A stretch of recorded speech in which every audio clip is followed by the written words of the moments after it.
의정부대 活動しているスレバンという、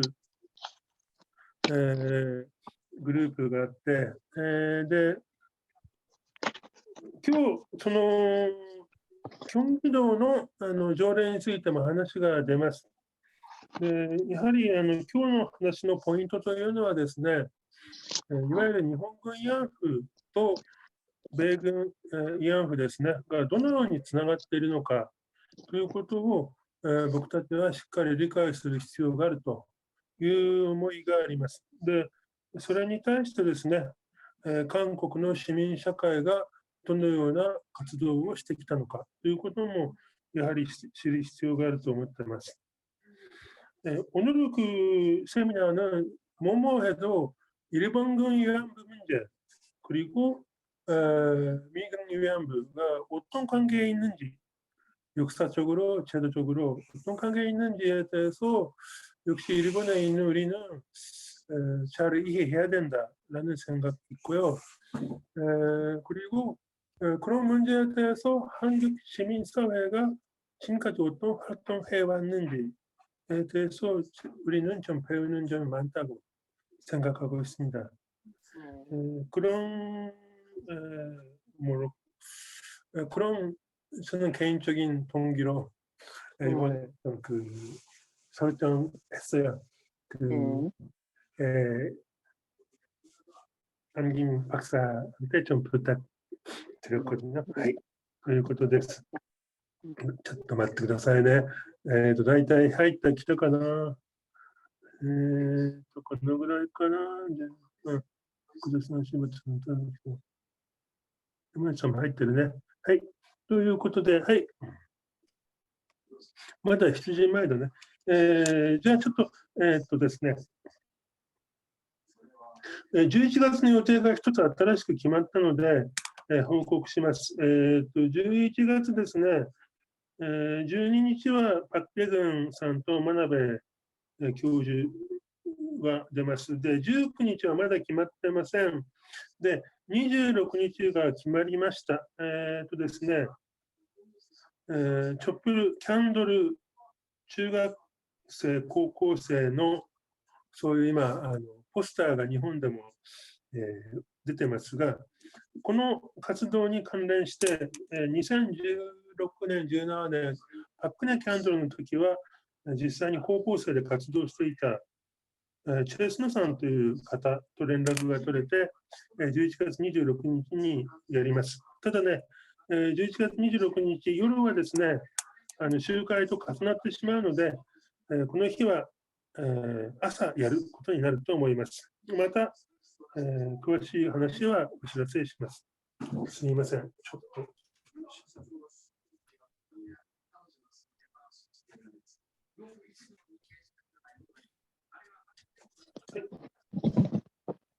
ということで、はい、じゃあ、皆さん、まず挨拶しましょう。ちょっと皆さん顔を出してください。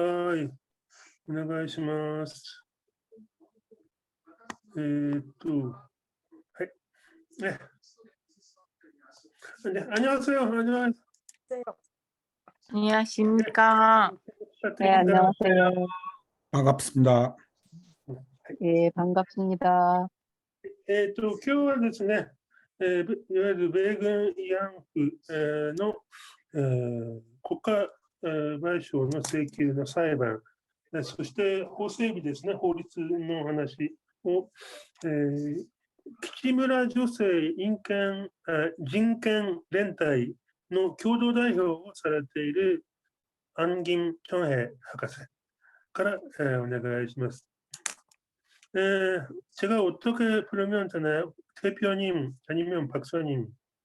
아, 그냥 예, 공동대표, 예, 대표입니다. 공동대표라고 해주시면 됩니다. 공동 대표님. 예. 예. 먼저 좀 간략하게 자기소개부터 좀 부탁드립니다. 예. 예, 안녕하십니까. 저는 안김정애라고 합니다. 어머님 성도 같이 쓰고 있고요. 여성 단체들에서는 부모 성 함께 쓰기를 하고 있어요. 아버지 성만 따르지 말자. 그래서 엄마 성도 함께 따르고 있어서 제가 안김정애 법적으로 이름을 바꿨습니다.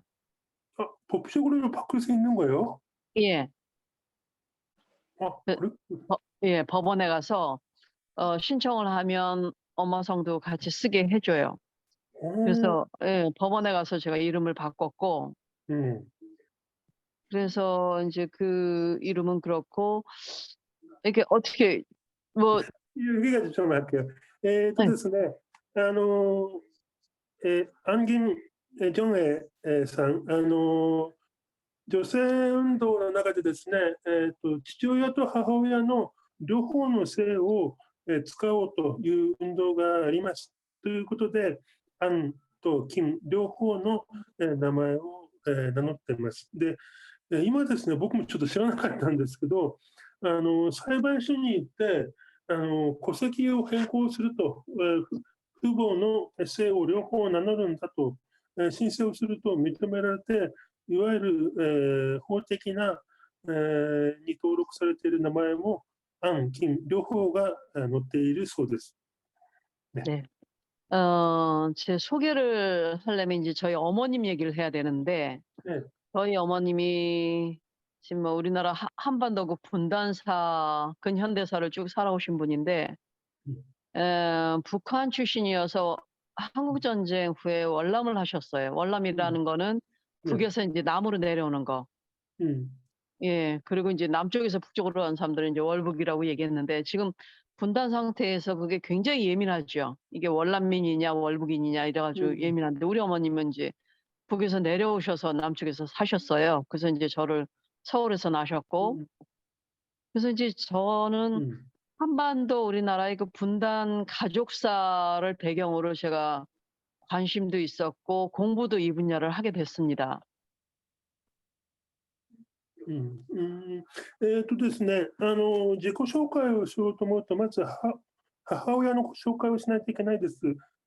母親、お母さんはですね、今の北で生まれて、朝鮮戦争の時に南に、いわゆるウォルナムと言いますね、こういう南で書きますが、した人です。で、非常にですね、この、北から来たウォルナム、あるいはウォルブク北に行くというのは非常に敏感な問題があります。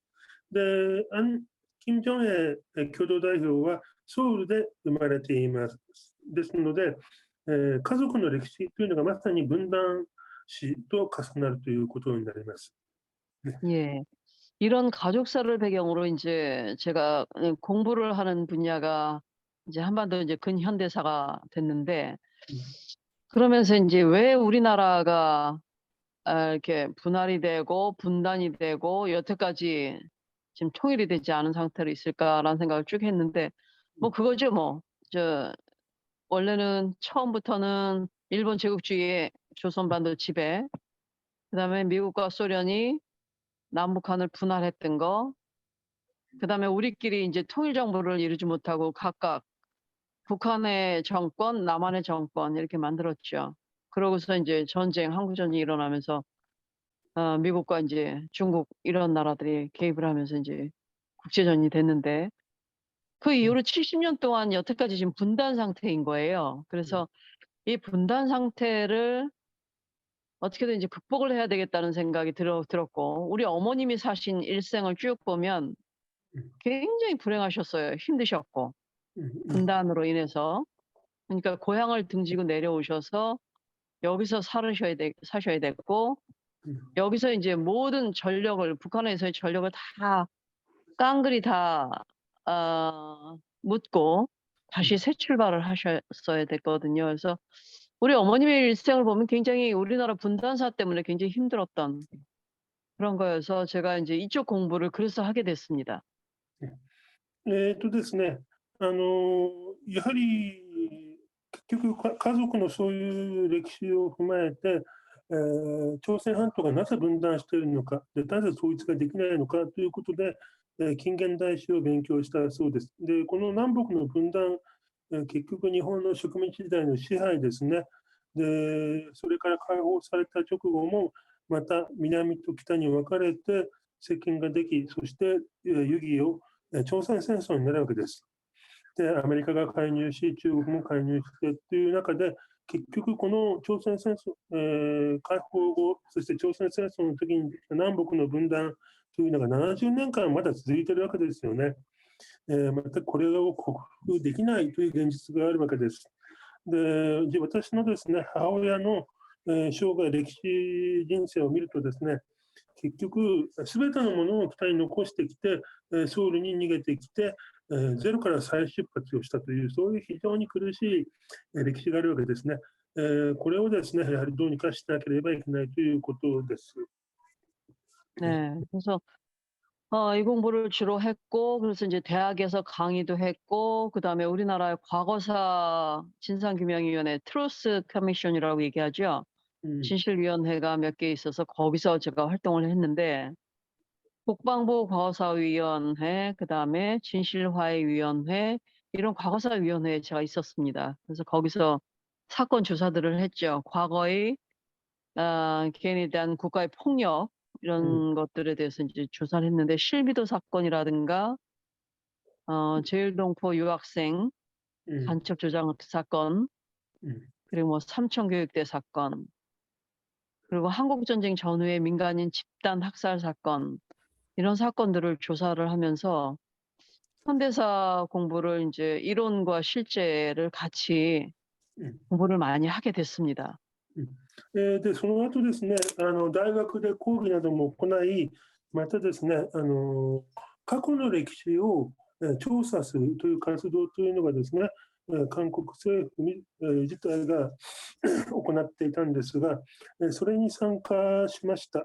国防部のさまざまな事件、絡んだ事件の真相究明、そういった事件を調査して、国の暴力によってさまざまな犠牲っていうかな、そういう被害が起きているわけですね。例えば有名なのは、在日韓国人の留学生のスパイ事件、あるいは、これはチョンドンファンの時ですね、サンチョン教育隊の、こういったあるいは、朝鮮戦争の時もですね、民間人に対する虐殺事件というのが起きています。このような、事件に対しての真相究明ですね、という調査活動にも参加をしました。 예. 예, 뭐 제 본인 소개는 이 정도로 마치고요. 네. 아까 다나카상 선생님께서 이제 일본군 위안부, 미군 위안부 어떤 차이가 있는지, 그다음에 이제 이걸 우리가 왜 알아야 되는지에 대해서 그런 취지에서 시작을 했다라고 얘기를 하시는데, 그럼 가장 키워드가 좀 위안부죠.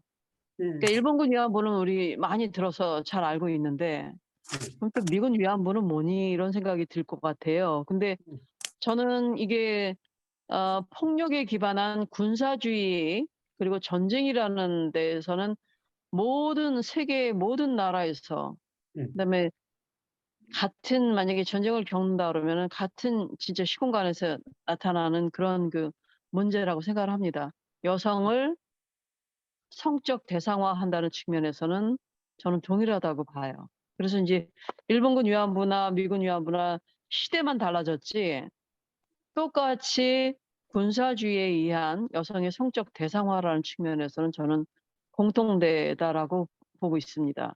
네, 알겠습니다. ですね、僕が先ほどですね、いわゆる米軍慰安婦の問題、そして、日本軍慰安婦ですね、大学にあるのか、また韓国社会が、市民社会がどのようにそれを対応していくのかという、今回のセミナーの目的といいますか、動機ですね、それについて今ちょっとお話をしてくれました。やはりポイントというのは慰安婦だということですね。これは何なのかというと、戦争によって女性に対する暴力であり、戦争の時にどこにでも現れるということですね。すべての国、女性を性的な対象としてだけ、取り扱う、見るというですから、時期が、違うだけであって、日本軍慰安婦もですね、あるいは、米軍の慰安婦というのもですね、全く同じ、ということ、構造的には同じということが言えます。잠시만요。네. これですね。これから画面共有して、 건동 대표님, 한국, 보내주신 한국 파일에 일본어 내가 집어넣었어요. 예, 잘하셨습니다. 이런 식으로 되어 있습니다. 예. 다음 페이지 넘어가겠습니다. 예. 목차 쭉 나오니까 이제 목차도 일본어로 하셨네요. 그쵸? 네, 했습니다. 예. 네, 그럼 그 다음 거 한번 넘겨주실래요? 네, 次ページいきます。はい。 예. 이게 이제 기지촌의 모습이에요. 잘 보시면 미군들이 있고 한국 여성들이 사이사이에 있습니다. 보이시죠? これが基地村の様子です。米軍の兵士ですね。その間に女性がいるのがわかると思います。 예. 자, 그 다음 장. 예, 여기도 미군과 그 한국 여성들이 짝지어서 어딘가로 이제 가고 있는 그런 모습이 보이죠. これもですね、米軍の兵士とですね、韓国人女性が腕を組んだりしてどっか行くというのがわかると思います。다음 페이지. 예, 그 다음 장이요. 예, 그 다음 장 잘 보시면 여성들의 옷이 다양하게 나타납니다. 한복, 우리나라, 한국, 코리안 이게 있고, 그 다음에 양장을 하신 분이 계시고, 중앙에는 기모노를 입으신 분도 계세요. これはですね、ちょっと写真が鮮明でないんですが、女性の服がですね、服装に注目をしてください。チマチョゴリ、韓国の服を着ている女性もいれば、いわゆるスカートですね、履いている女性もいるし、また着物を着ている女性もいます。 네, 그러니까 굉장히 그 여성들의 옷차림에서도 이게 좀 혼재가 돼 있는 모습을 볼 수 있고, 네. 일본 공창 제도를 그대로 미군이 갖고 왔던, 그리고 양식을 같이 들어오고, 그래서 이제 세 가지 모습이 이렇게 막 혼재된 그런 기지촌의 모습을 볼 수 있습니다. 結局ですね、米軍基地村、米軍慰安婦はですね、日本の交渉制度をそのまま受け継いだもので、この女性たちの服装にもそのことが表れていると思います。 네, 자, 예, 그 다음에 한번 볼게요.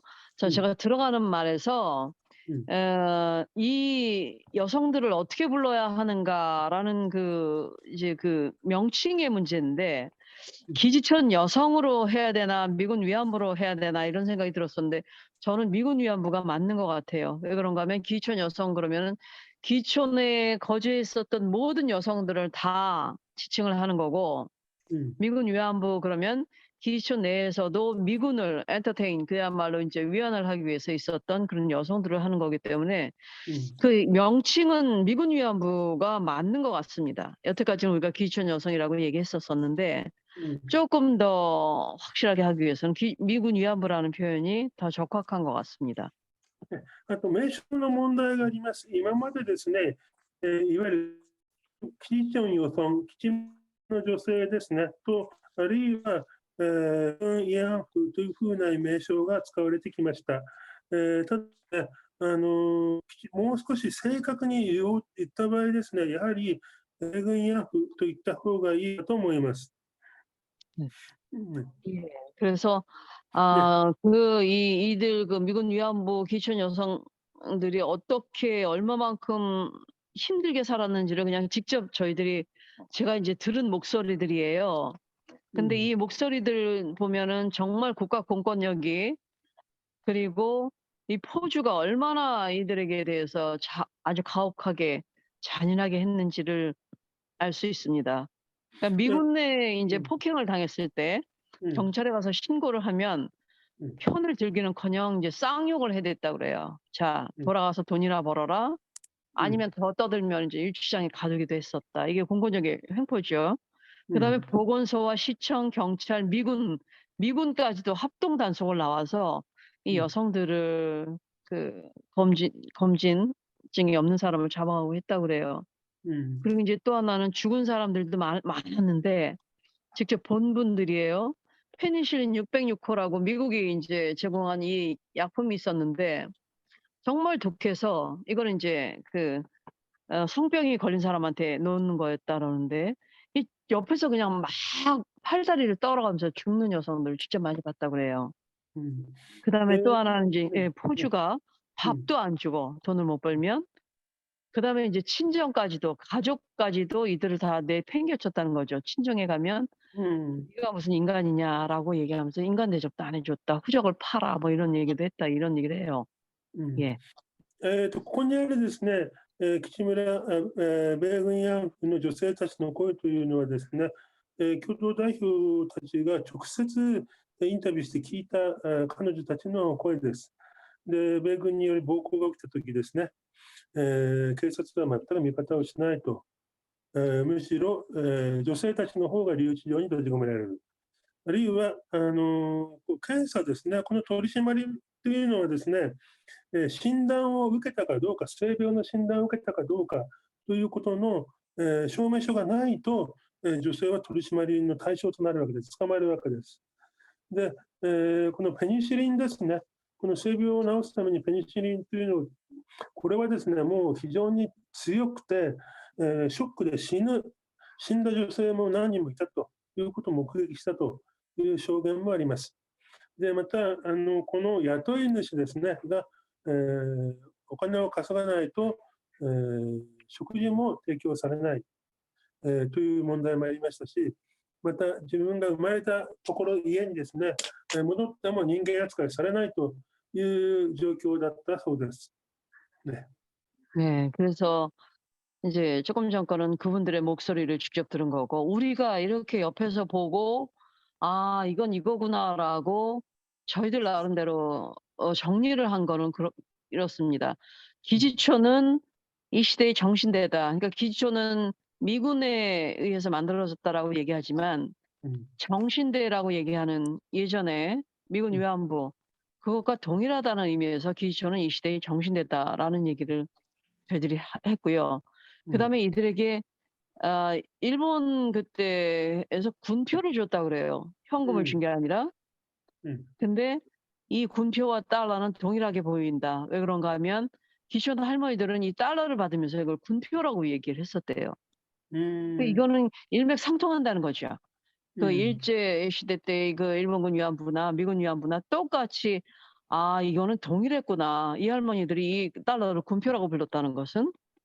자 그다음에 우리가 보기에는 기촌 성매매 피해 여성의 문제는 국가 범죄이자 인권 침해다. 이제 국제적으로도 국제법적으로도 이거는 도저히 용서할 수 없는 はい、お疲れ様です。 네. あ、いえいえ、こちらこそ。 이런 거고요. 그다음에 마지막으로 결론을 이 두 가지로 만약에 할 수 있다면 이건 군사화된 성매매의 문제이고 남성에 의해서 치러지는 자행되는 여성 혐오적인 폭력이다라는 것으로 저희들이 이건 결론을 지었습니다. で、私たちはですね、こういった木村の女性の人権問題、共にしながらですね、今ここにあるようなことを、確認しています。まず木村の女性ですね、米軍慰安婦は、今の時代の、低身体の問題だということですね。またですね、当時働いていた女性がですね、アメリカのドル紙幣のことを軍票、この軍票というのはですね、日本軍の軍票です。軍の中だけで通じる紙幣ですね。と同じだというふうにで、ドルのことを軍票というふうに呼んでたそうです。また、これはですね、本当に日本軍慰安婦と、米軍慰安婦というのが全く同じ構造にあるということを象徴的に示していると思います。ですので、木村の性売買被害の女性ですね、これは国家による犯罪であり、人権を侵害するものだということが言えます。で、結論的には2つのことが言えます。まず、軍の力によるですね、性売買の問題であるということ、また男性によるですね、女性嫌悪の的な暴力であるというこの2つがですね、結論として言えるかと思います。 네.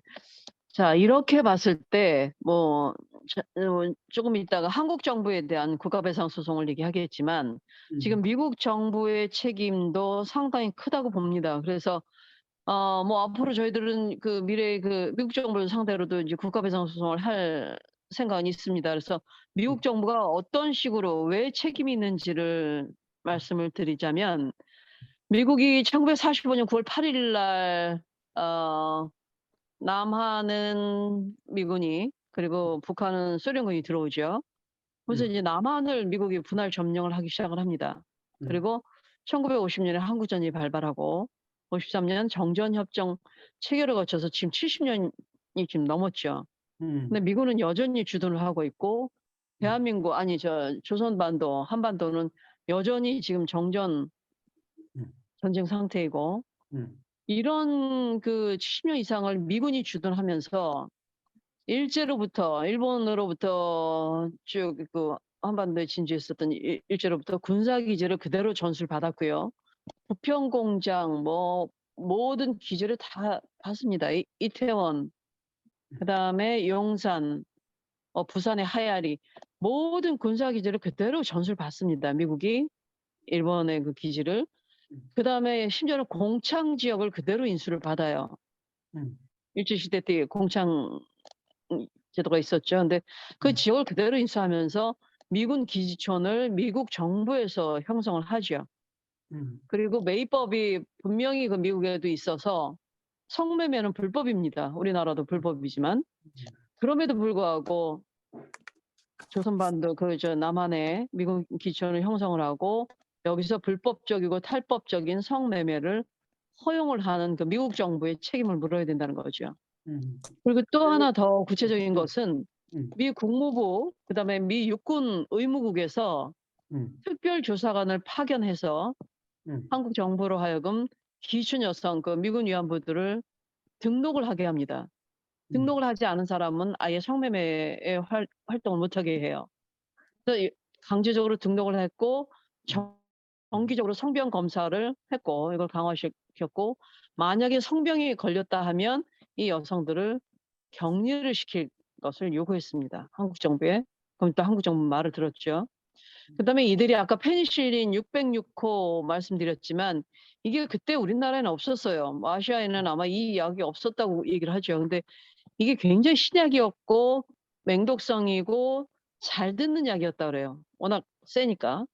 근데 이런 페니실린 606 같은 의약품을 공급을 하고 군의관을 보내서 전문 지식을 한국군에 제공을 하고 여성들의 몸을 깨끗하게 하는데 이 사람들이 큰 역할을 합니다. 따라서 미국 정부의 책임은 굉장히 막중하다라고 볼 수 있지요. ですね、韓国政府の責任についてはまたこの後述べます。その前にアメリカの責任というのを考えてみなければいけないと思います。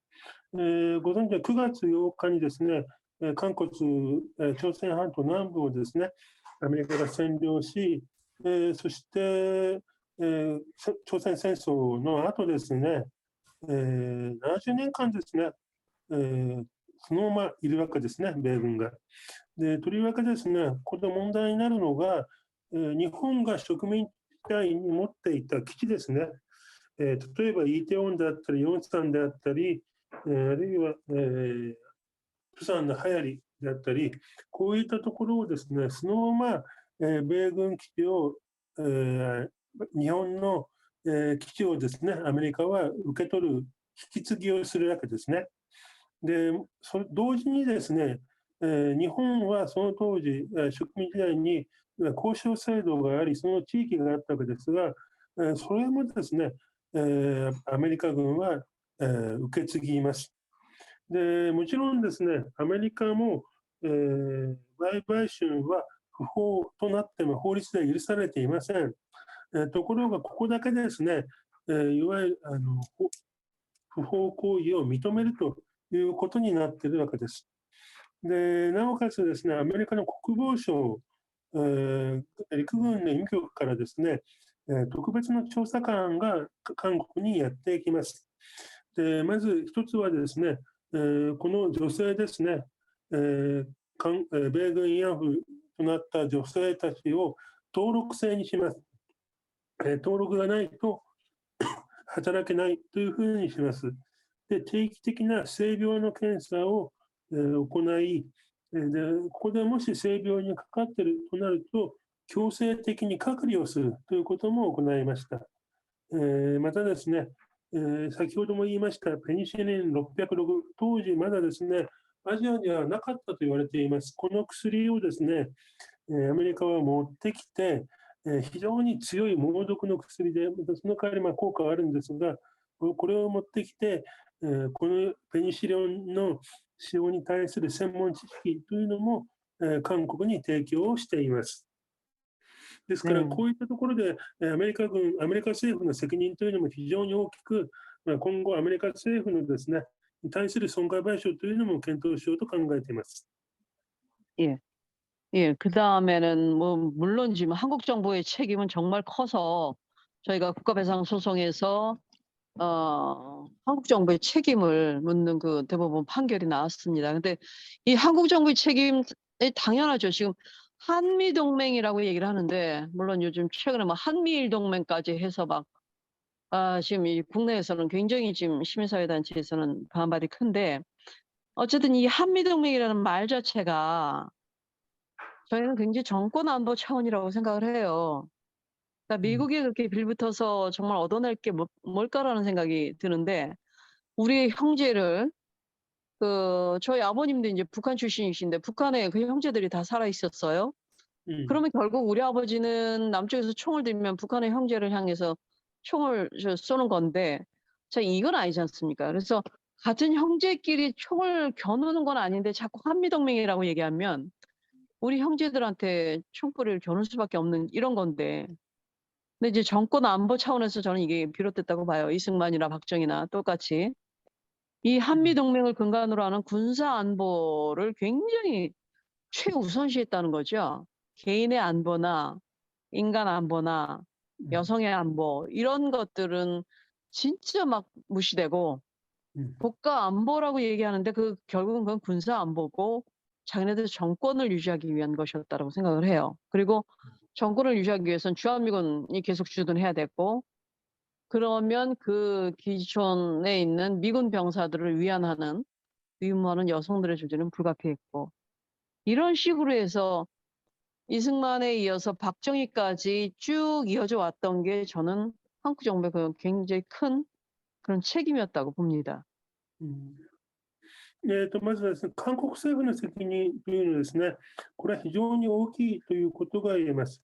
で、よくですね、米韓同盟ということを言いますが、結局これはですね、国の安保とは政権を維持するというレベルでの安保ではないかというふうに考えてしまいます。結局ですね、共同代表のお父さんもですね、北から来て、で、兄弟、親戚が、北にいるわけですよね。米韓の安保となると、結局、北の兄弟に対して銃を撃てということになってしまいます。これはですね、やはり、普通の感覚でできない話ですよね。で、結局、このような、アメリカとの同盟というのがですね、イスンマン、そしてパク・チョンヒが、自分たちの政権の維持をするために、こういうのを、利用したと。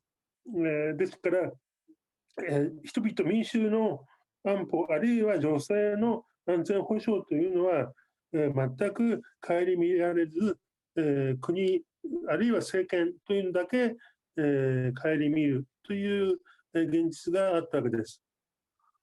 네. 그래서 여성들에게 이 안보란 무엇인가를 이제 우리 여성 단체들 그리고 이제 국제 여성 평화 회의를 하면서 정의를 했거든요. 특히 우리 한반도 여성들에게 안보란 군사 안보 절대 아닙니다. 정권 안보도 아니고 이거는 유엔에서 이제 규정한 인간 안보라든가 시민 안보라든가 여성 안보라는 개념을 가져오지 않으면 여태까지 정권 권력자들이 자기네들이 그냥 독점을 했었던 군사 안보의 차원에서 넘어서지 못할 거예요. 그래서 여성은 늘 피해자고 늘 희생이 될 수밖에 없다는 생각이 듭니다. 그래서 여성 안보라는 것은 결국 우리나라에서의 여성 안보는 분단이 종식이 돼야 되겠죠. 여성들이 분단의 최대 지금 희생자가 되고 있으니까. 그다음에 경제적으로도 여성이 늘 빈곤한 그 주체로 맨날 떨어지죠. IMF를 당해도 남성보다는 여성을 먼저 자르고 이 여성들이 더 이제 빈곤하게 되는 이런 것으로부터 이제 빨리 벗어나야 되는 거고, 그다음에 성매매라든가 인신매매라든가 성상품화 이런 그 성적인 폭력으로부터도 자유로워야 이게 여성의 안보가 아니겠는가라고 저희는 정의를 합니다. では、女性にとってですね、安保、安全を保障するというのは一体どういうことなのかということを考えてみたいと思います。とりわけですね、朝鮮半島に住む私たちにとってはですね、これは絶対軍事の、的な安全保障ではないということを言いたいと思います。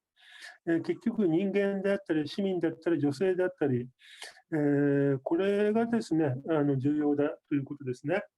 では女性の安全保障の内訳内容というのはどうなのかということを見るとですね、まず、一番はですね、軍事的な暴力からの自由ということですね。とりわけ朝鮮半島の場合、この南北の分断の犠牲になっているというのがやはり女性が一番大きいわけで、これを解決しないといけないということですね。また2番目はですね、経済的な、とりわけ貧困の問題で、女性の経済的な力というのがですね、弱いと、解雇の対象になったりとか、でこれをですね、やっぱり経済的な暴力、貧困から、自由になる、解放されるということが重要です。で最後はですね、性的な暴力から、売買春であったり人身売買、あるいは性の商品化という問題ですね、これをですね、解決しないといけないということだと思います。 네, 그다음 예. 자, 그래서 이제 한번 본격적으로 말씀을 드릴 건데 지금 계기가 됐죠. 윤금희 씨라고 어제가 30주기였어요. 1992년 10월 28일 날 발생을 해서 어제 이분의 그 30주기가 있었습니다. 딱 하루 지났죠. 그러니까 윤금희 씨가 기춘 여성, 그 미군 위안부였어요. 이분이 26살인 1992년 10월 28일 날 이 오른쪽에 있는 케네스 마클 이병이라는 이 남자한테, 미군 병사한테 굉장히 처참하게 온몸을 난타당하고 아주 잔인하게 살해당한 사건이 있었습니다. この、しかし実はですね、昨日がですね、この女性、ユングミ氏の、30周期でした。1992年の10月28日に右側にいる、ケネスという兵士にですね、殴られて殴り殺されるという事件が起きたわけです。 예, 그래서 이때 이 사건으로 그 진짜 대한민국 전체가 다 거의 다 들고 일어나서 불평등한 소파에, 그러니까 이제 재판 관할권도 없고 수사권도 없고 이런 거에 대한 아주 굉장히 분노가 일어서, 물론 법적으로는 그때 있었다 그래요. 있었음에도 불구하고 경찰이나 검찰이 적극적으로 수사하거나 기소하지 않았다는 거죠. 그래서 이 사건을 계기로 해서 굉장히 많은 그 시민사회단체들이 여론이 들끓으니까 할 수 없이 얘를, 이 케네스 마클 일병을 이 사람을 재판을 하고 우리나라 감옥에다가 가두었습니다. 이게 최초의 사건이었다라고 얘기를 해요. 그 이전에는 굉장히 많은 윤금희 씨 비슷한 이런 사건들이 너무 많았고, 많은 여성들이 죽임을 당하고 폭행을 당해도 이렇게 제대로 수사를 받고 처벌을 한 사례가 없었다고 합니다.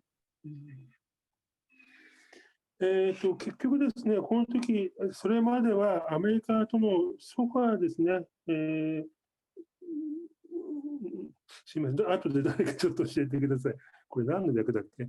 警察の捜査というのが今まではほとんど行われなかったわけですよね。アメリカ軍との条約で、結局、捜査も裁判も韓国内で行われなかったというのがそれまでの現状だったんですが、この時の1992年のユン・グミ氏の事件の時はですね、韓国国内で非常にこの捜査をしろという、世論の声が大きくなり、韓国政府もですね、それに応えざるを得なくなって、結局国内の法廷に、立って、有罪判決を受けて、韓国内の、刑務所に送られるということが初めて行われました。 예. 그래서 이 사건이 정말 많이 그랬었고, 그래서 우리가 그 기시촌 여성 인권 연대라는 거를 10년 전에 출범을 시켰어요.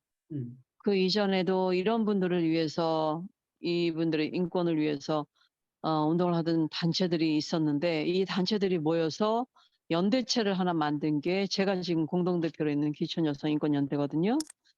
그러면서 이제 입법 투쟁도 하고 국가배상 소송 투쟁도 하게 됐습니다.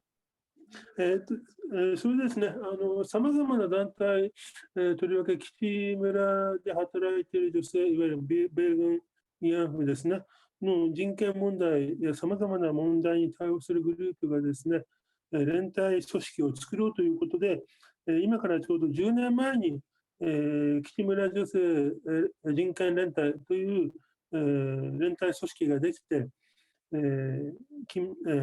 ン・キムチョン、さんが共同代表になったわけです。で、ここがですね、今日またこれから話をする、立法ですね、法律を制定しようという運動を始めるわけです。 예, 그래서 입법 운동과 국가배상 소송 운동 두 가지를 크게 했습니다. 그래서 먼저 그 입법 운동을 말씀드리면, 국회에서 그 법률을 제정하는, 특별법을 제정하는 거 하나, 그 다음에 도 차원에서, 지자체 차원에서 조례를 제정하는 거 하나 해서 이 두 가지를 지금 다 같이 하고 있고, 조례는 제정이 됐습니다. 김은진 원장이 아마 2년 전에 했다라고 얘기하는데, 예, 조례 제정이 됐고, 지금은 특별법을 저희들이 계속해서 국회에다가 요구를 하고 있습니다. 私たちこの、人権団体がですね、2つのことを主に活動を始めたわけです。1つはですね、立法ですね、法律を作る、あるいは自治体レベルでの条例を作るということ。もう1つがですね、国家賠償の裁判、訴訟を起こすということです。で、この法律に関してはですね、今上程してまだできてないですが、条例はですね、キョンギ道の条例が今から2年ほど前にできました。このセミナーでもですね、2020年の5月にですね、トゥレバンというウィージャン部で活動している、いわゆるシェルターですね、の、キム・ンジン委員長かな、代表が発表してくれました。 예, 그래서 뭐 아시다시피 왜 법이 필요한지는 다 아실 거예요. 개별 구제를 받기 위해서 법정 소송, 이게 굉장히 지난하고 힘들고 경비도 많이 드는 거지만, 법률이 있으면은 거기에 해당한 사람들은 다 이제 구제를 받는 거죠. 그런 의미에서 개별 구제가 아니라 법률이나 조례를 통해서 국가와 지방자치단체가 스스로 자기네들의 책임을 밝힌다는 뜻에서 입법 운동이 필요한 거죠. 그래서 국가가 잘못했다, 위법적이었다라는 것을 밝히는 진상규명과, 그다음에 미군 위안부 이 여성들, 피해 여성들에 대한 법적 지원, 그리고 이들의 명예 회복, 그리고 이들이 당했던 그 사실을 역사적으로 기록하고 역사화를 목적으로 해서 저희들이 입법 운동을 시작을 했습니다. これはですね、なぜこの立法を、運動をしたのかというとですね、裁判などによる個別救済は時間もかかりますし、実際に裁判にならない限り救済されないという限界があるわけですね。そうではなくて、法律あるいは条例であれば、該当すればすべて救済することができるわけなので、この立法運動というのを行いました。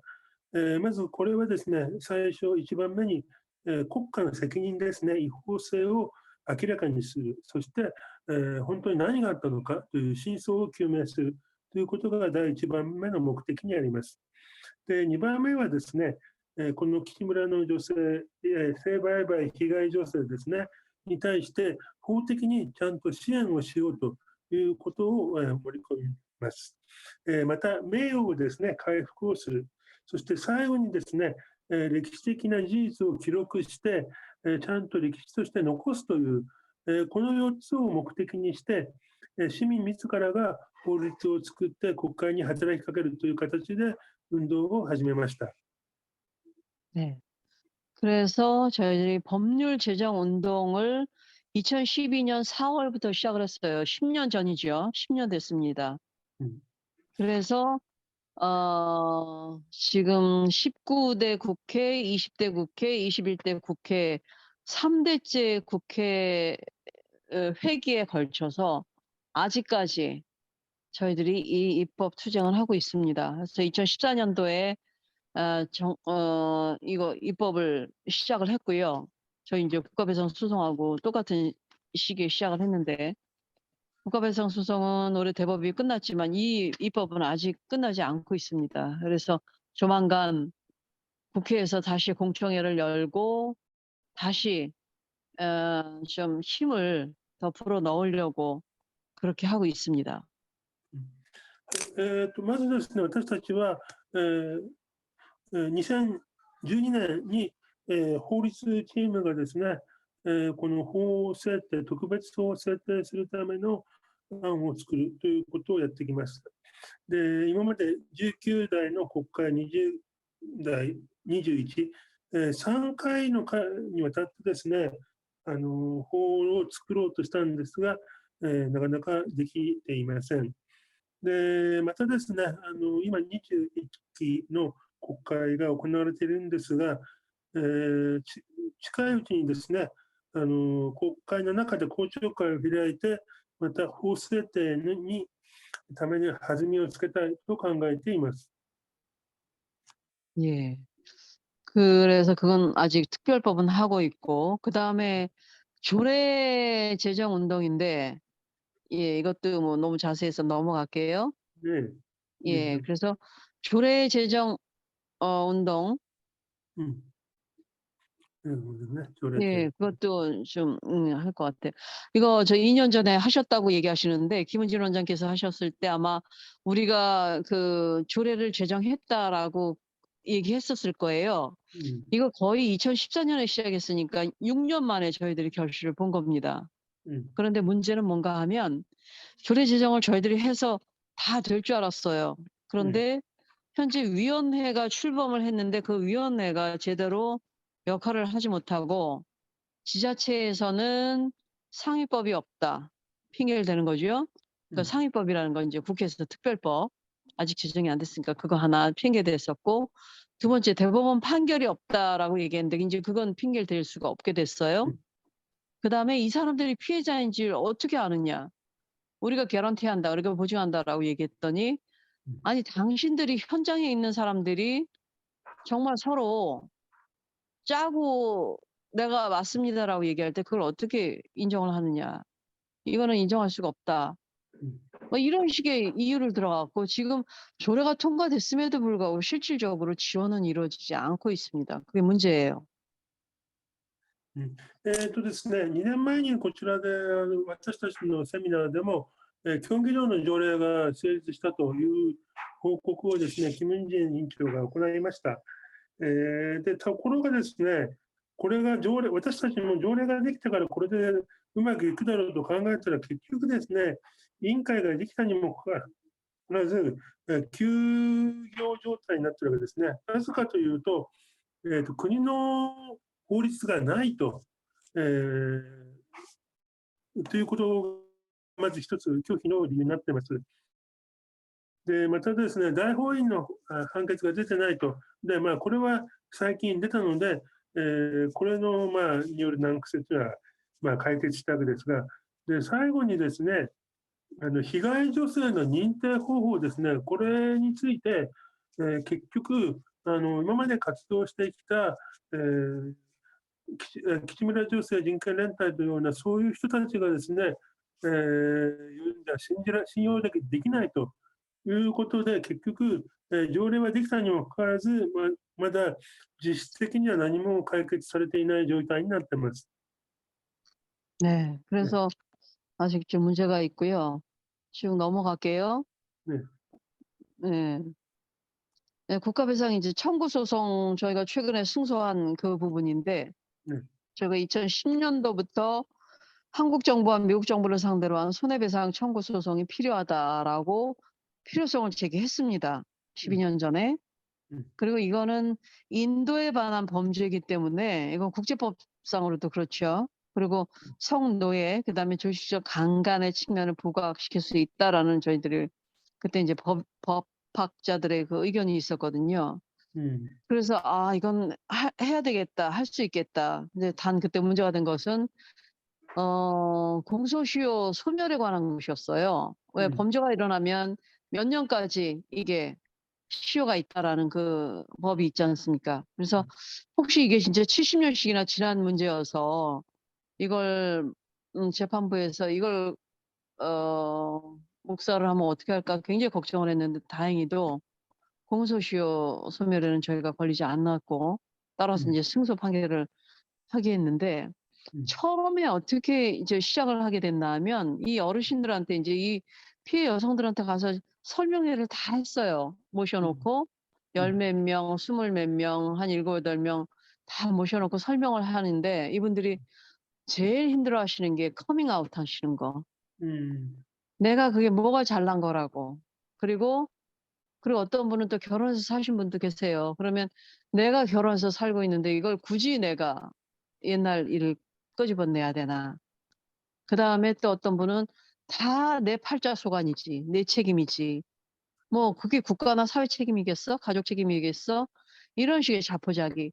이런 분들이 너무 많으셨어요. 대부분이 그러셨어요. 그래서 이제 설득을 해내느라고 저희가 굉장히 힘이 들었고, 그래도 다행히 이제 이분들이 마음을 조금 열어주시고, 당신들 책임이 아니다. 이건 국가의 책임이지 절대 당신들 책임이 아니다는 얘기를 저희들이 정말 수도 없이 목이 이제 정말 막 쉴 정도로 계속 말씀을 드렸더니, 그런가 하면서 이제 한 분, 두 분 이렇게 그래 나도 그럼 소송의 원고인단으로 나도 그럼 참석할게 이러면서 그렇게 해서 122명이 되셨어요.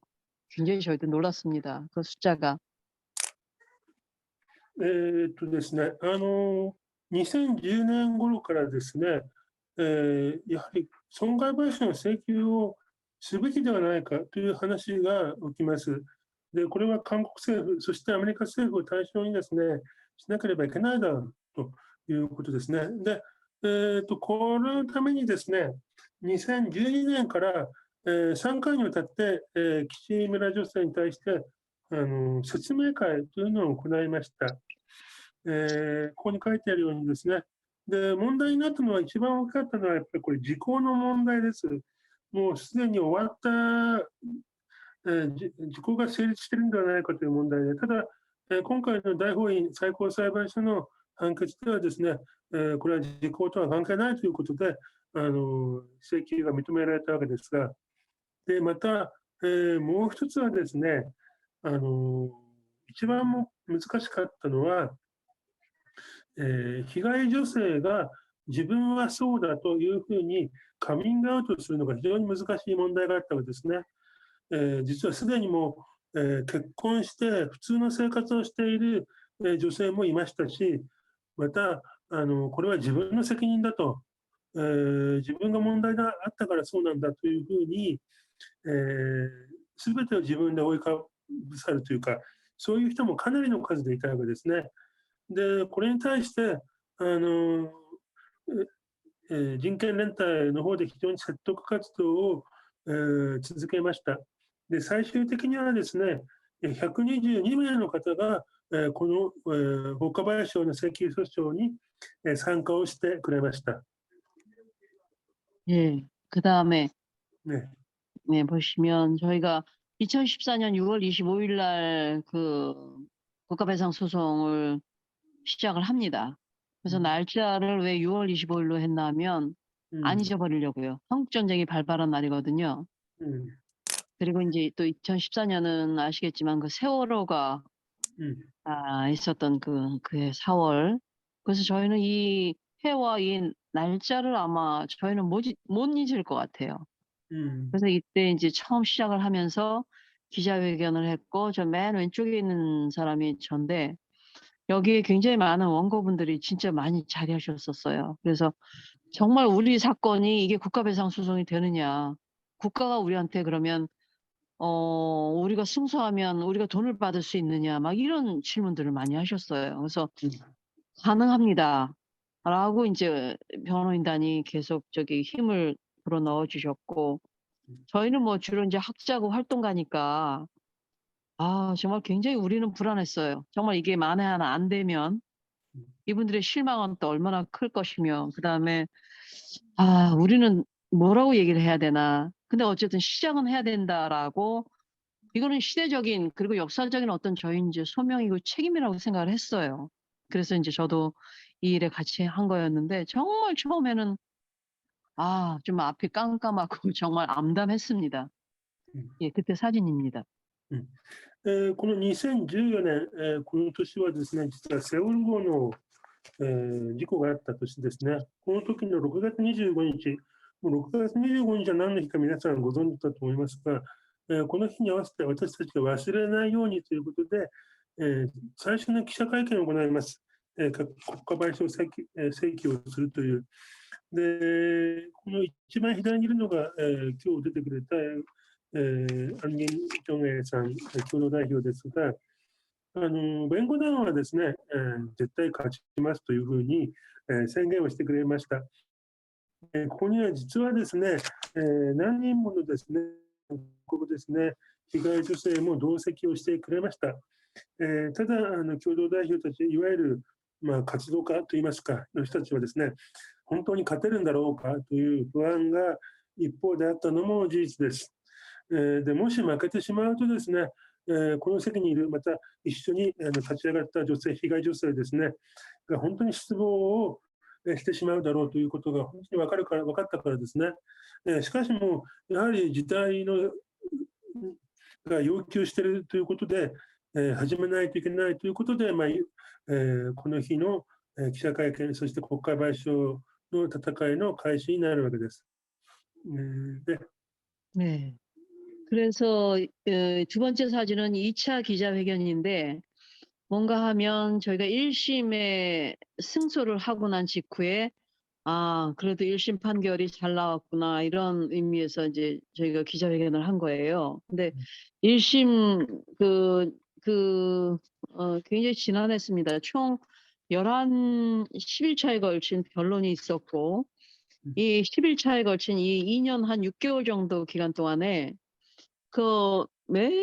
매번 이제 저희 방청석에 다 이 원고분들, 저희 활동가들, 물론 이제 변호인단은 항상 왔고요. 그래서 하면서 거기에 증인석에 앉으셨던 분들은 원고인 분들이 계셨고, 그 다음에 그 옆에서 지켜봤었던 의사 이분도 양심적인 얘기를 해주셨고, 페니실린 606도 자기는 정말 소량을 해야 될 것 같은데 위에서 강제로 많이 하라고 해서 그걸 하다 보니까 정말 이거는 사람이 죽겠구나 이런 생각이 들었다. 뭐 이런 얘기도 하는 그 양심적인 의사도 있었고 그다음에 이제 학자도 나와서 얘기를 했고 총 11번에 걸친 쭉 2년 6개월 동안 쭉 변론과 그다음에 이제 뭐 재판부의 질문과 이러면서 굉장히 지난하게 어렵게 했어요. 근데 1심 판결 결과가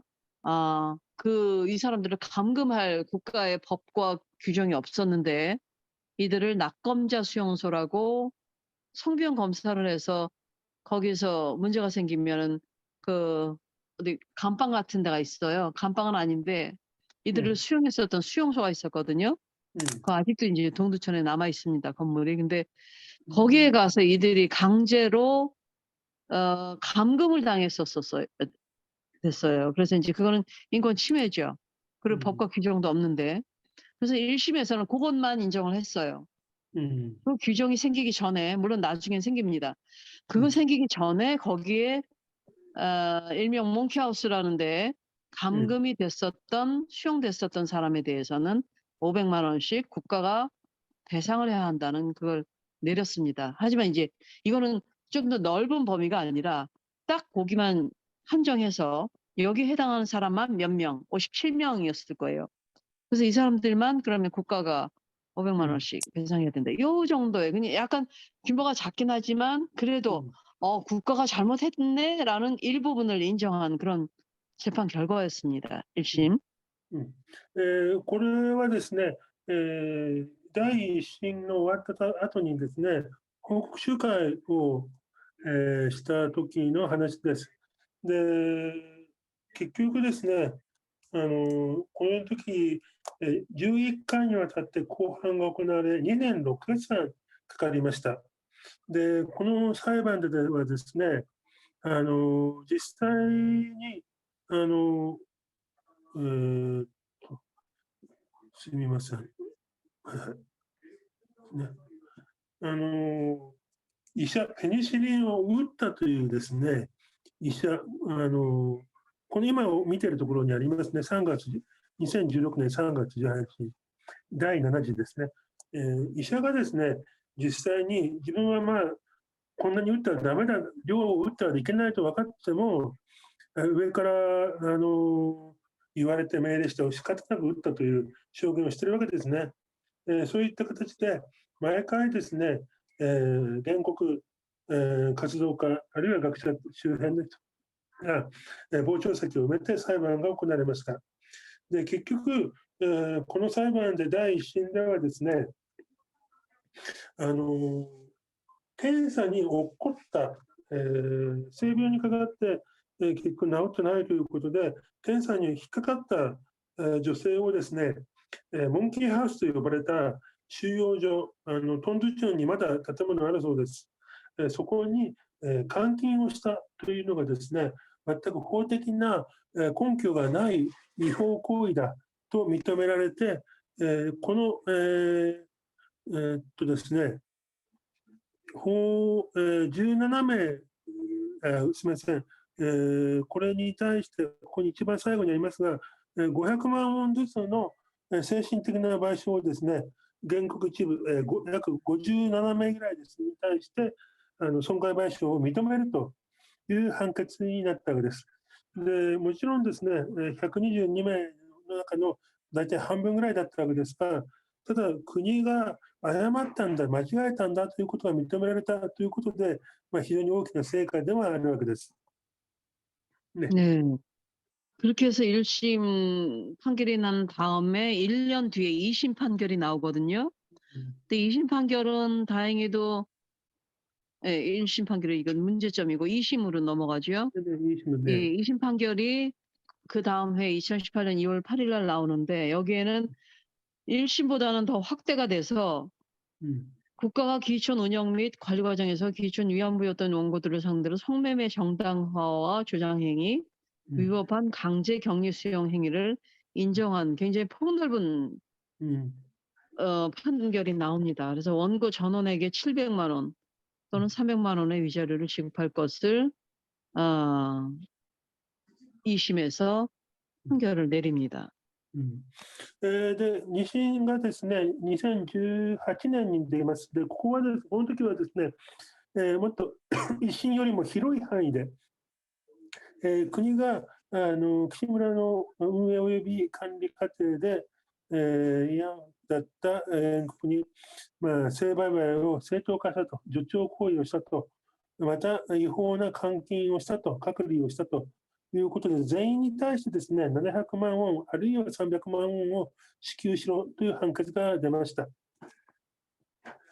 네. 그렇게 해서 2심까지 끝나고 나서 저희들이 굉장히 초조하게 기다렸던 게 이제 대법원 판결, 추정 판결이었거든요. 왜 그런가 하면 국회 특별법을 제정을 해야 된다라고 저희가 얘기해도 대법원 판결이 없다라는 핑계를 댔고, 아까 말씀드린 경기도 조례도 역시 조례까지 통과되고 위원회가 구성이 됐음에도 불구하고 대법원 판결이 없다는 핑계를 또 댔어요. 그래서 3심 최종 판결이 나오지 않으면 정말 다른 것들이 힘들겠다. 그래서 대법원 판결이 빨리 나오라고 계속 촉구를 했는데도 4년 7개월이 지나도록 정말 지난달까지도 얘기가 없다가 지난달 그 9월 29일 날 4년 7개월 만에 2심 판결 난 지 4년 7개월 만에 나오면서 2심 판결을 그대로 유지를 합니다. 그래서 아까 말씀드린 대로 국가 책임을 인정을 하고 기존 조성이나 관리나 운영에 이 여성들을 다 성매매를 주장을 했고 권유를 했다는 거 하나, 그다음에 강제적인 성병 관리를 한 국가의 위법성을 인정을 그대로 합니다. 그래서 최종 대법 판결이 지난달, 지금 딱 한 달 됐네요. 오늘로써. 그래서 딱 1개월 전에 나오면서 이제는 뭔가 좀 숨통이 트이겠구나 싶은 저희는 좀 희망을 좀 지금 갖고 있어요. はい、でですね、結局、2審は勝ったんですが、大法院最高裁判所の判決が出てないということで、国会での法律の制定、あるいは競技場への条例の実際の施行ですね、というのが止まっていたわけです。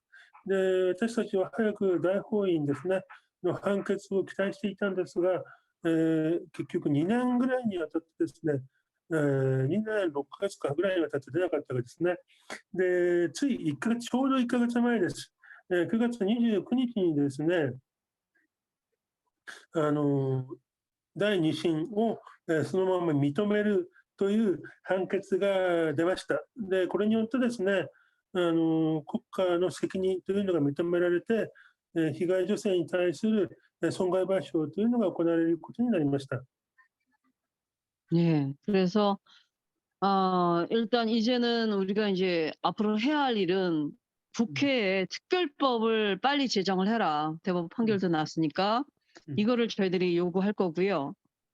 그다음에 국가가 이들에게 공식 사과해야 된다. 그래서 저희들이 공문을 보냈습니다. 대통령실, 법무부 장관, 경기도지사에게 이들에게 직접 공식적으로 사과하라는 공문을 보내서 국가가 공식 사과를 받아내려고 합니다.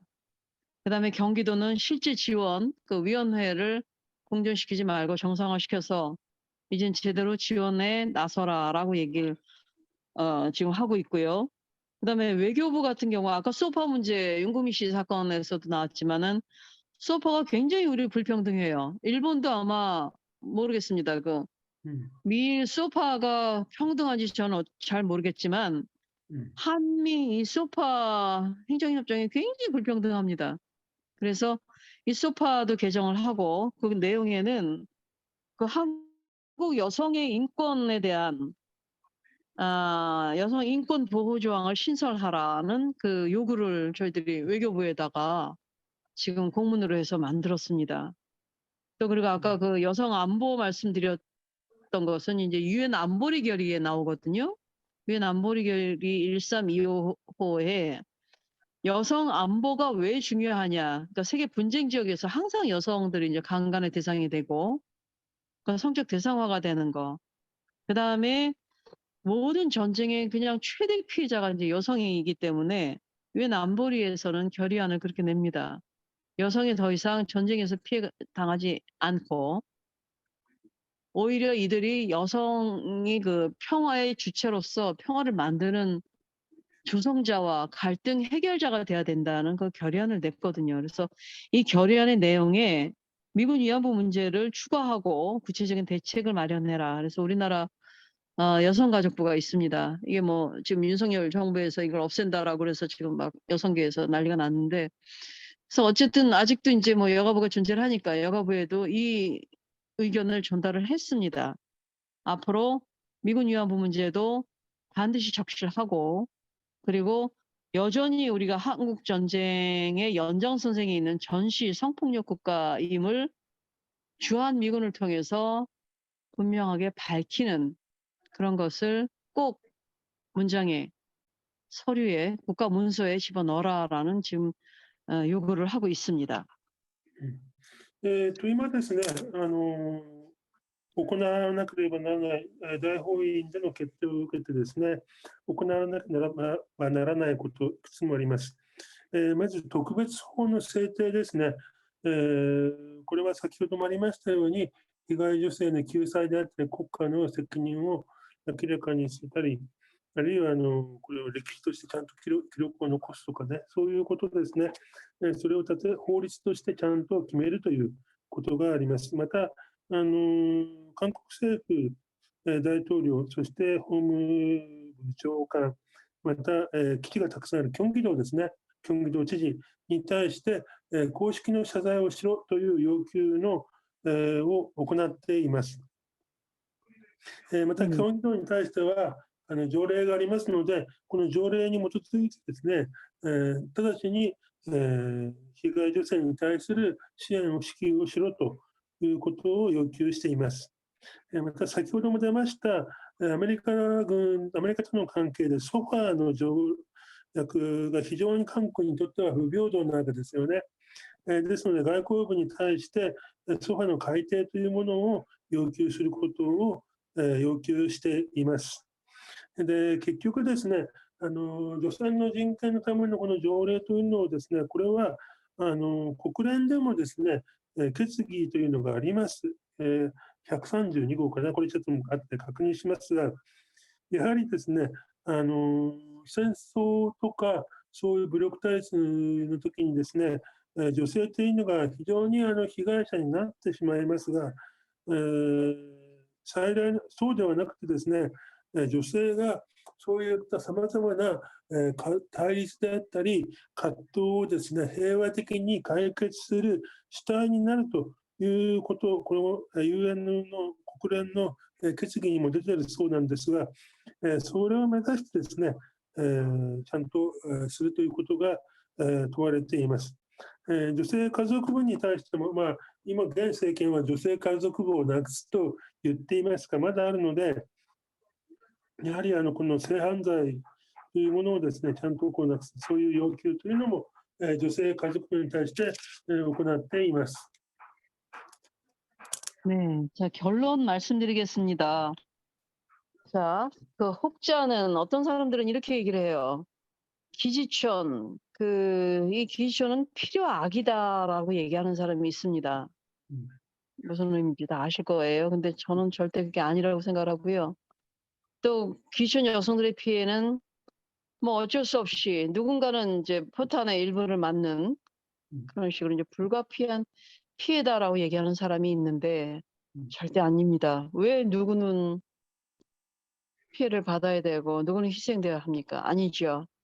다 같이 연대와 공존이 이루어진다면 저는 이런 논리, 배제의 논리와 차별의 논리는 절대 성립할 수 없다라고 봐요. 그래서 이건 아니라고 생각이 들고요. 두 번째는 우리가 지금 한반도 여성, 지금 남한내 대한민국에 있는 기지촌 얘기를 하고 있는데 저는 전 한반도 여성이 이런 인권 침해 문제에 다 같이 이제 더 이상은 이제 하지 않도록 해야 되는 거고, 나아가서는 전 세계 갈등적 여성들의 그 존엄성 확보와 평화로운 삶이 반드시 있어야 하기 때문에 이거는 전 세계적인 어떤 여성 평화 내지는 인권의 문제라고 생각합니다.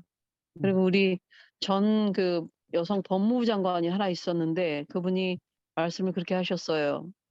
이게 어디 나오는 말인지 난 이분이 진짜 이렇게 만드신 말인지 모르겠지만 제가 항상 이 말만 들으면 저도 조금 이제 많이 생각을 하게 되는 말인데, 비록 내가 포기하더라도 국가가 지켜줘야 하는 것이 인권이다라는 얘기를 합니다. 그래서 못 먹고 못 살고 못 배운 사람들이 쉽게 포기할 수 있는 인권, 그건 아니라는 거죠.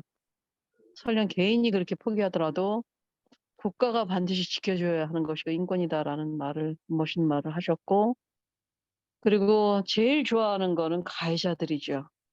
지금 우리나라에도 저는 가해자 대통령 이름들만 저는 얘기했습니다만 포주, 그리고 거기서 그냥 시체말로 기둥서방을 했다는 그 폭력 전과자들, 그다음에 우리나라에 지금 국회의원들 도의회 의원들 상당수의 돈 많이 번 사람들은 기촌에서 돈 번 사람들 많습니다. 그런 사람들 진짜 이 정말 그 소시민 아이만 종류의 진짜 그 소시민들도 많이 있을 텐데 이들 가해자가 원하는 것은 피해자의 침묵과 제3자의 아마 망각일 것입니다. 그래서 우리가 이걸 침묵하고 야 있자 그리고 나야 뭐 모르는 사람인데 이렇게 방관자가 됐을 경우는 이분들이 더 이상 진짜 그 서바이벌을 그 생존자로 계속 남아 있을 수가 없다는 거죠. 그렇다면 이제 우리들의 시민의 책임을 다하지 못하는 것이고 그래서 저는 결코 침묵하지 말 것, 그리고 잊지 말 것, 그리고 방관자적인 자세 취하지 말자.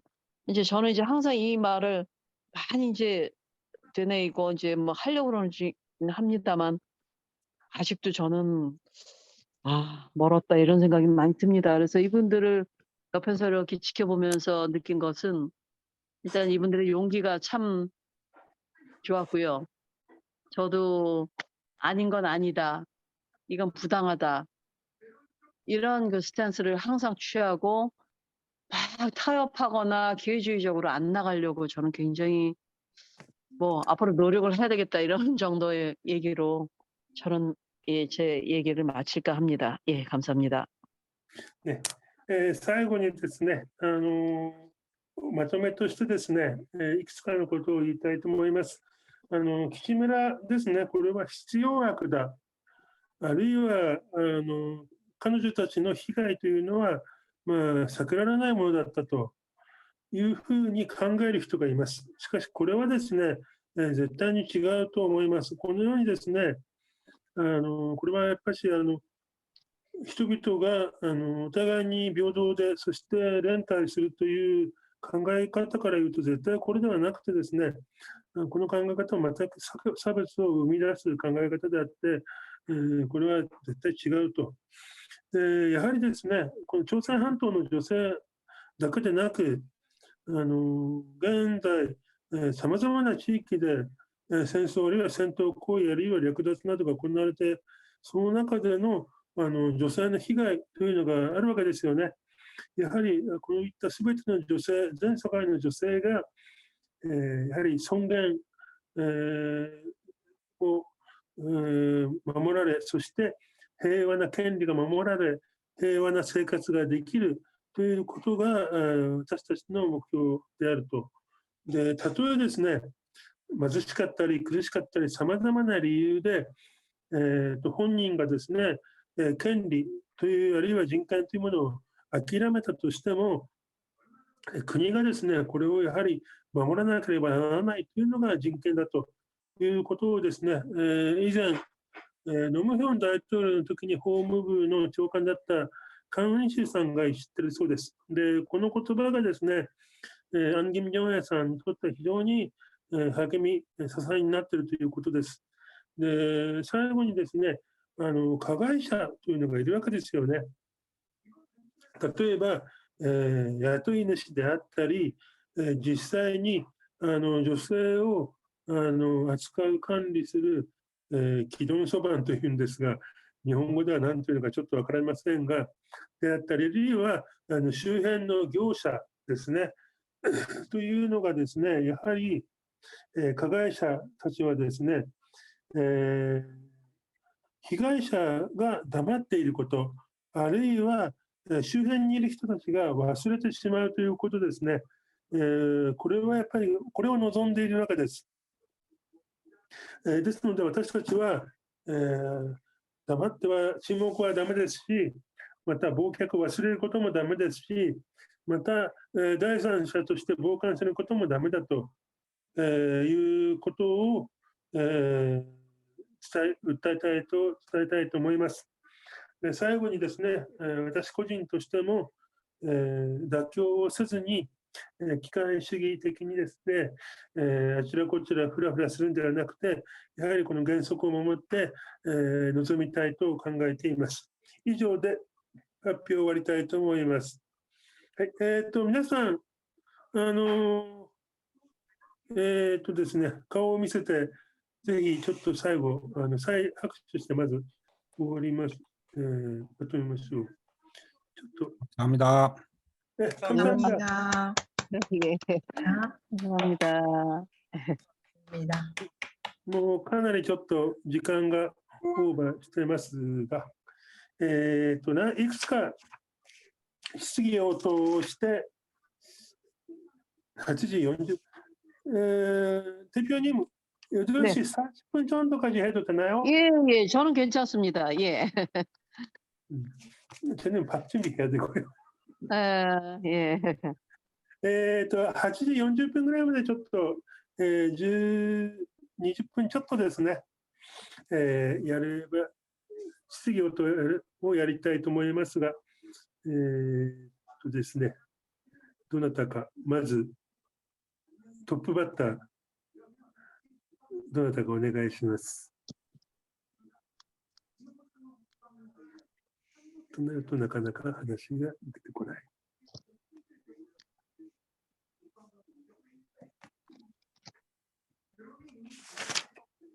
じゃあいいですか？はい、台湾のトップさんお願いします。台湾の田崎ですけれども、私も日本にいた頃は、ずっといろんな慰安婦裁判を支援したんですね。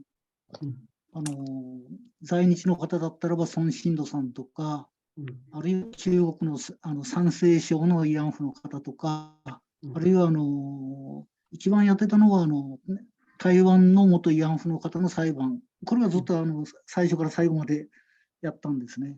で今は8年前に台湾に移住して、で台湾のその慰安婦の方のいろんな支援とかもやってるんですけれども、台湾ではカミングアウトされた方が59人なんですね。そして多分全体では2000人ぐらいいたんじゃないかというようなことが慰安婦記念館には展示してあります。ということは59人と2000人を比較するとカミングアウトした人はわずか 3% ですね。今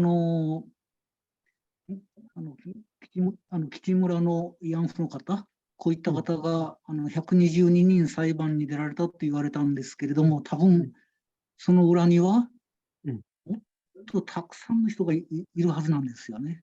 多分女性たちはもう今更名乗り出ないでもうじっとしていいよっていう人が多分、90% 以上97% ぐらいいるかもわかんないんですね。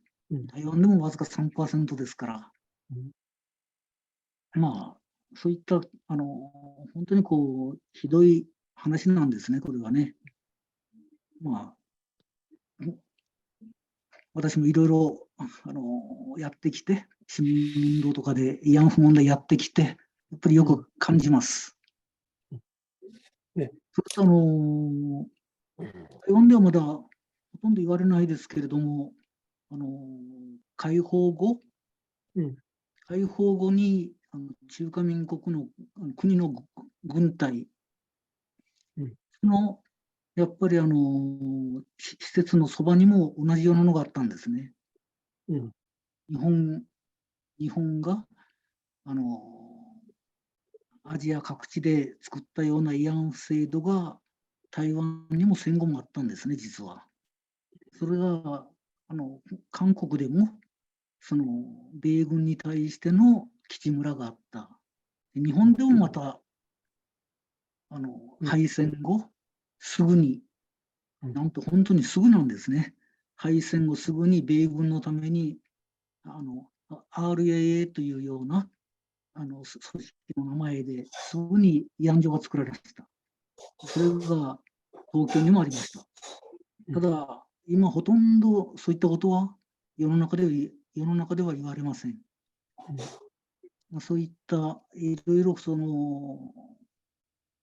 私たちも今ですね、そういったこともすべてやっぱり学んで反省してやっていく必要があるんじゃないかなというふうに私は思っています。特に質問ではなくて単なる122人だけの問題じゃないですよ。実はその他にもっと多くの人がいるはずなんですね。そういったことをやっぱり私たちは思わないといけないんじゃないのかなと思いました。感想です。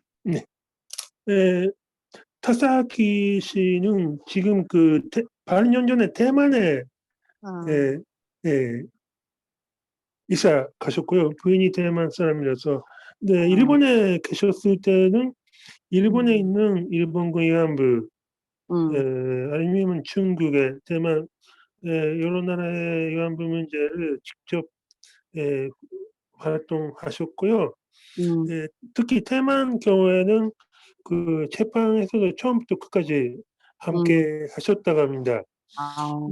네, 대만 경우에는 일본군 위안부로 카밍아웃 하시는 분이 59명인데요. 아마도 2천 정도 있다고 추측되어 있습니다. 그러니까 전체의 3% 정도밖에 카밍아웃 안 했거든요. 그러니까 오늘은 122명 원고가 됐다고 하셨는데 보다 많은 분이 그 희생자로 있었다라는 것이 우리는 잊으면 안 된다라는 것입니다. 네, 네. 대만에서도 그 일본가 있었고 해방 직후에 키지 바로 근처에 일본의 위안부 제도를 그냥 이어받아가지고 그런 애가 있었고 시설이 있었고 일본에서도 패전 후에 직후에 외근 상태로 RAA라는 시설이 생깁니다. 무슨 시설이요? 미군 해병사 상대로 하는 위안부 시설을 있었다. 네, 일본 군내에서도 있었어요. RAA라는 시설이. 하지만 요즘은 이런 거에 대해서 언급하는 사례가 별로 없어가지고 우리는 이런 역사를 제대로 배우고 그리고 반성하는 필요가 있다라는 것이 그렇게 말씀하셨습니다. 예, 아유, 감사합니다. 예.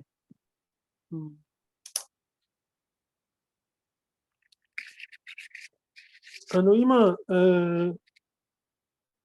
田崎さんおっしゃった、そういう慰安日本国内におけるそういう慰安婦制度の問題というのもどこかで調査とかやってるんですかね。ちょっと僕その辺よくわからないんですが、もし、ご存知の方いたらちょっと教えてください。わかる方いるかな。あんまり知られてないかもわからないんですよね、日本では。RAA のことなんか。ちょっとみっともない話だから、日本人として。だから本当にこう隠されてる、そういうことを感じます。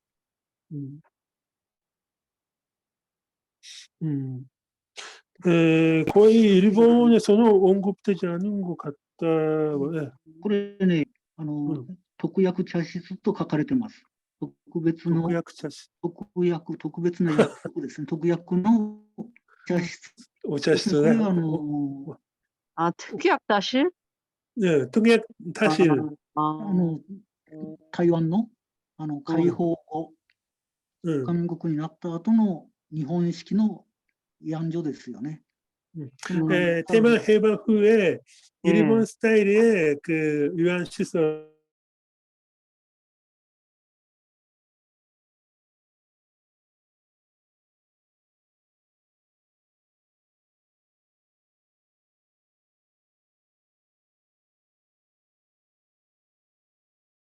네.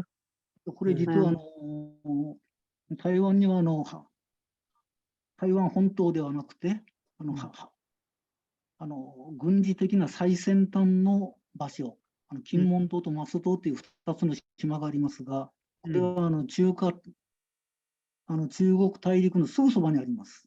台湾領の島ですよね。そこが最前線で軍の精鋭部隊を置いてるわけですよ。強力な部隊を置いていて、でそこが島だから慰安施設が何もない。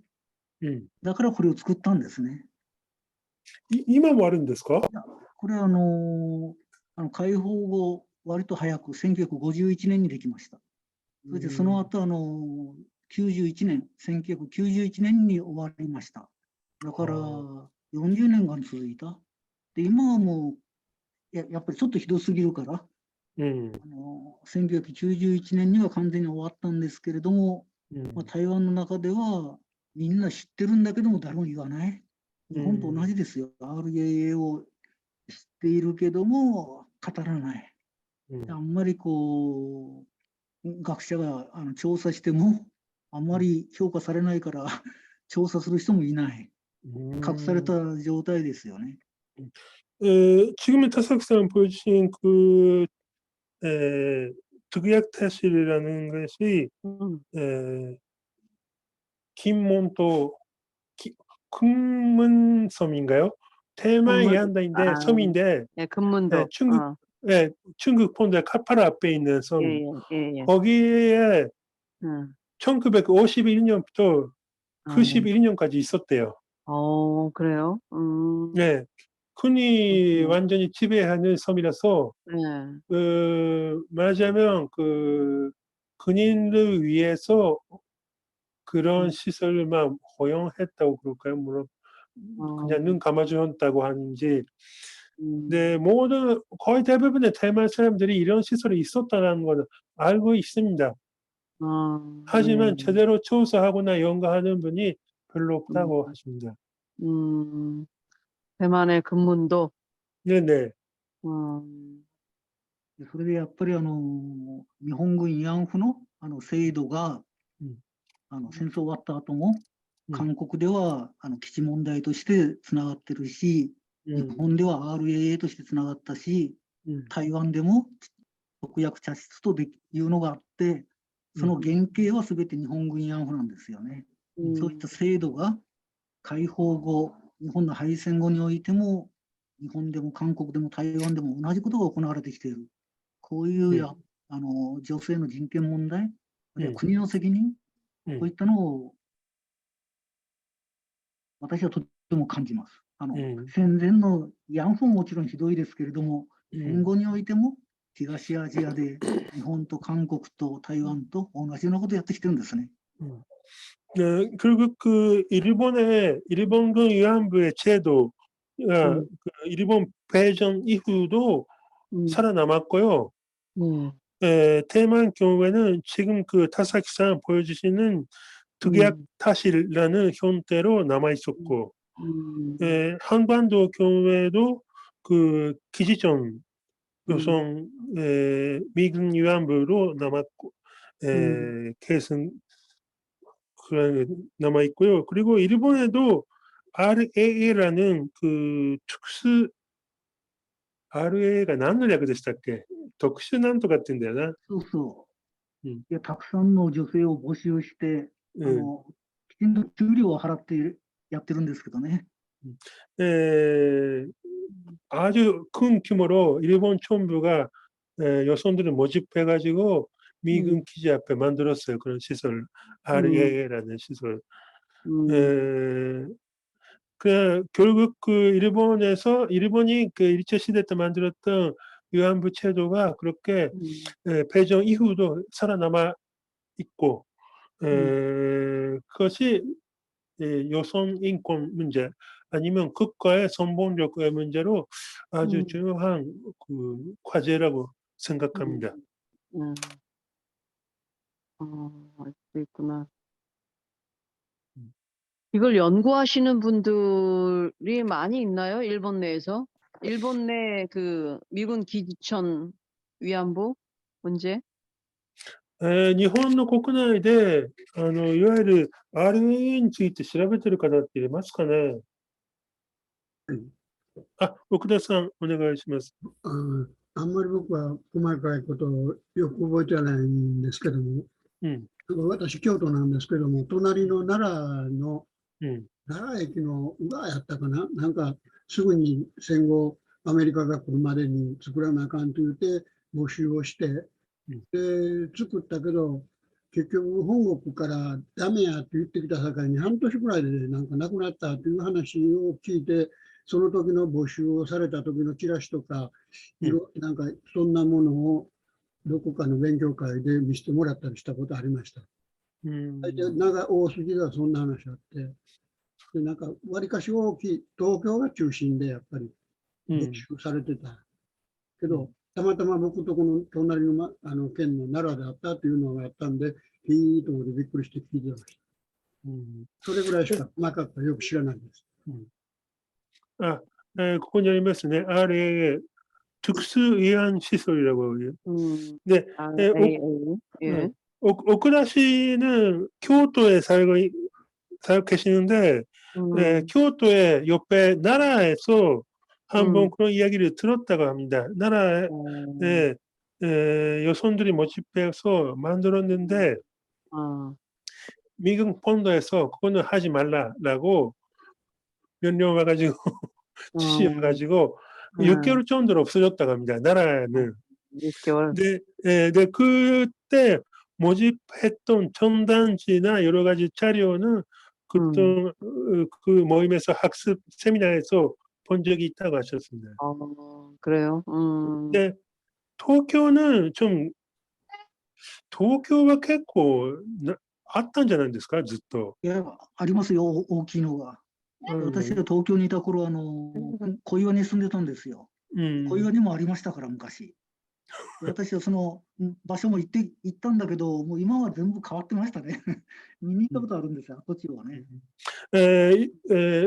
田崎さん、일본에 계셨을 때, 고이와, 에도川그 고이와라는 도쿄의 동쪽 지역에 살고 가셨는데, 그쪽에서도 옛날에는 그런 RA라는 시설이 있었다고 합니다. 근데 물론 그 타삭상 현장에 가셨을 때는 그 시설이 없고요. 어디에 있었는지는 확인 못했습니다만, 고이와 도쿄 시내에서도 많이 있었습니다. 언제까지 있었어요, 이런 시설이? いつ頃まであったんでしょうかね。数年続いたはずですよ。まあ一応サンフランシスコの平和条約でさすがにそれはなく。名前は東京パラダイスと言ってたんですね。それで小岩駅から少し離れた農村に入るところとのちょうど境ぐらいに、ちょっと寂しいところに場所を作って、そこだけ明かりがついててきらびやかで、そういった写真とか資料とか、私は一回調べたことあるんですけど、その場所にも私行ったんだけど、もう今は完全なもう住宅街で、もうすごく街中になってましたから、昔の状態は何もなかったんですね。何も説明板も何もない。東京パラダイスの면진로 고이와 쪽에 그런 농지 안에 그런 시설을 만들었다고 합니다. 네, 토사키산도 한번 조사했는데, 자료도 보고 그랬는데, 그 토사키산 현장 갔을 때는 뭐 도시화 개발돼가지고 전혀 아무것도 없었다고 합니다. 파라다이스, 스자크 파라다이스는 말이맞어요, 고토구니. 本当にあったんですよ。東京に。スザキパラダイスというのがあったよ。そういったのが東京にも何か所かあって、思い出した。横浜近辺もあったはずですよ。で結構大規模で女性もたくさんいて。あれですね、いわゆるバーとかキャバレーとかそういうスタイルでやったんですよ。飲み屋で。일본의 경우에는 대부분 규모가 크고 바나 캐바레 스타일로 여성 고용해가지고 말하자면 이체로 소매매 하는 그런 스타일로 했던 것 같습니다. 요코하마도 좀 큰 데가 있었대. 예. 요코하마 항구죠. 요코하마 그래서 항구. 아마 항구에 있었다는 얘기는 전 들었어요. 알겠습니다.ということで、そろそろ한 명, 두 명 마지막 질문 받고 마치도록 하겠습니다.最後一人二人質問を受けて、では感想を受けて終わりたいと思いますが、どなたかありますか？ねえ。飯を作れという話で。はい、溝上です。はい、いいでしょうか。はい、どうぞ。はい, 오늘 선생님의 너무 생각하는 이야기인데 제 딸이 26살이니까 네. 윤금이 살인 사건은 뭐 마음이 26살. 괴로웠어요. 네. 네, 일본말로 질문을 はい、 하겠습니다. どうぞ。はい。はい。そういう基地村のようなところはおそらく一般女性を守るためにそういうところを作ったのかなと思うんですけれども、韓国の基地村でも基地以外で女性がじゃあ被害に遭うことはなかったのかとか、そういうことがちょっと気になりました。기지점은 말하자면 일반 여성을 지키기 위해서 만들어야 된다라는 논리가 한 있잖아요. 예. 네, 하지만 그러면 일반 그런 효과라고 하면 좀 이상한데요. 일반 여성에 대한 피해는 없었던 건가요? 있었습니다. 굉장히 많이 있었고요. 특히 뭐 미군 같은 경우 저 마을에 들어오면 뭐 여성이 어리건 나이가 들었건 그냥 여성을 그렇게 겁탈을 했다고 그래요. 그래서 남성들이 막 장독대에다가도 이제 여성을 숨기기도 하고 벽장에도 숨기고 그랬다고 얘기하는데 그렇게 여염집에 굉장히 많이 그냥 막 들어가고 그런 걸 보고 일부 촌에서는 저 사람들이 저렇게 들어오면 우리 모든 여성들이 다 피해를 받겠다. 그래서 그럼 저기 저 산자락에다가 그러면 그런 여성들 모아가지고 촌을 하나 만들자. 그래서 그렇게 만들어진 데도 있다고 그래요. 그러니까 아까 말씀드린 necessary evil이라는 게 필요악이라는 거죠. 누군가는 보호를 받아야 되는데 누구는 이제 악적인 요소로 이제 그 사람들을 약간 이제 악마화하는 거죠. 그런 측면에서 그런 게 굉장히 있었다고 얘기는 저는 많이 들었습니다. 예, 일반 여성들. 해방 직후의 이야기네요. 해방 직후죠. 그렇죠. 네. 예, 미군 解放直後にですね、米軍が来て、やはり非常に女性が危ないということで、女性を隠したりとか、カメの中に入れたりとかっていうことをやったそうです。で、本当に田舎でもあって、やっぱりこれではダメだということで、やはり、なんていうかな、性売買の女性を、被害者を集めてですね、基地村施設を作ったという話も聞いたことがあるそうです。ですので、とはいっても、やっぱり一般女性に対するいろいろな被害というのはあったそうです。わかりました。すみません。감사합니다. ちょっとすみません。もう40分ですので、대표님 마지막 한마디 좀 부탁드려요. 예. 어쨌든 예, 만나 뵈서 반갑고요. 예, 많은 관심들 가져주시고 좋은 또 대만 얘기는 전 또 지금 처음 들어서 예, 좋은 정보 주셔서 감사하고요. 아마 이게 지금 저는 전 세계적인 문제라고 생각을 해요. 미군 기지가 있는 나라는 어느 곳이든 아마 이런 여성들의 피해가 반드시 있을 거라고 생각을 하거든요. 그래서 아마 기회가 닿는다면 지금 여러 선생님들 말씀도 해주시고 연구도 하시고 그러는 것 같은데 아마 같이 이런 주제로 해서 한 번은 또 이제 얘기할 기회가 있으면 참 좋겠고 어쨌든 저는 필요한 건 연대라고 생각을 해요. 우리 같은 시민들이 이런 쪽에 계속 관심을 갖고 늘 저는 크게 부릅뜨고 이제 주시를 하고 좋은 의미의 감시를 하면서 절대 이제 전쟁을 위한 전쟁은 못하도록 그리고 폭력을 쓰지 못하도록 우리가 항상 이렇게 좀 그런 걸 지키는 지킴이가 돼야 될 거라고 저는 생각을 합니다. 예, 이상입니다. 네. 今日はですね、本当にこういう形で皆さんと会えて非常に有意義な時間だと思います。とりわけですね、台湾の事例を紹介していただいていろいろ参考になりました。やはりこれはですね、韓国だけの問題ではなくて、米軍あるいは基地があるところでは全て起こる可能性がある、あるいはもう起きていることですよね。で、これは市民の連帯の力でですね、いい意味で、監視をして、戦争を、反対し、あるいは暴力を許さない、女性の人権というのを守るという、そういうことを今後もしていきたいと思います。で、機会があればですね、ぜひ皆さん、今日話したようなテーマでですね、また何か意見の交換、あるいは発表などができればと思います。今日はどうもありがとうございます。감사합니다. 네, 네, 감사합니다. 예, 감사합니다. 예, 관광들 하세요. 네, 예, 네, 예, 네. 감사합니다. 대표님 다시 연락드릴게요.